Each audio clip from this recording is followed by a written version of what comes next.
क्या भारतीय पौराणिक कथाओं में समय यात्रा का कोई उल्लेख है? अगर मैं महाभारत के समय की यात्रा करूं, तो कृष्ण कैसे प्रतिक्रिया देंगे? सच में हुआ था। हाँ, समय यात्रा पर भगवत पुराण और महाभारत में कम से कम 4 कहानियां हैं। ये 4 कहानियां हैं: ब्रह्मलोक में ककुदमी की कथा, ब्रह्म विमोहन लीला, मुचुकुंद ने इंद्रलोक में राक्षसों के साथ युद्ध किया, अर्जुन और उर्वशी की कहानी। इन कहानियों को शब्दों में समझाना कठिन और लंबा होगा, क्योंकि इसमें विभिन्न वैज्ञानिक और आध्यात्मिक सिद्धांतों जैसे युग, समय, फैलाव, सापेक्षता के सिद्धांत, बहुआयामी ब्रह्मांड आदि पर विस्तृत व्याख्या की आवश्यकता होगी। इसलिए नीचे दिए गए वीडियो को देखें, जिसने बहुत अच्छी तरह से समझाया है। विभिन्न वैज्ञानिक आध्यात्मिक सिद्धांतों के साथ उपरोक्त 4 कहानियां, जी हां, कुशस्थली के राजा ककुदमी का उदाहरण है।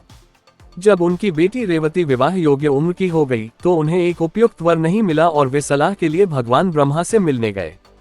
जिस समय भगवान ब्रह्मा गंधर्व द्वारा एक संगीत प्रदर्शन सुन रहे थे, इसलिए वे प्रतीक्षा कर रहे थे। बाद में संगीत समाप्त होने के बाद वे गए और भगवान ब्रह्मा से मिले। भगवान जोर से हंसे और कहा कि कुछ ही क्षणों में वे वहां रुके थे। पृथ्वी पर 27 चतुर्युग यानी 4 आलिंगन के 27 चक्र यानी 108 युग बीत चुके थे। इसलिए न तो राज्य बचा और न ही उस समय पृथ्वी पर रहने वाले लोगों में से कोई भी। भगवान ब्रह्मा ने सिफारिश की कि वे पृथ्वी पर जाएं और रेवती का विवाह बलराम से करें। इसलिए राजा ककुदमी और रेवती पृथ्वी पर आए और उन्होंने पाया कि सब कुछ बदल गया था, जैसा कि भगवान ब्रह्मा ने कहा था। यहाँ तक कि लोग भी पहले से छोटे कद और कम कद के थे।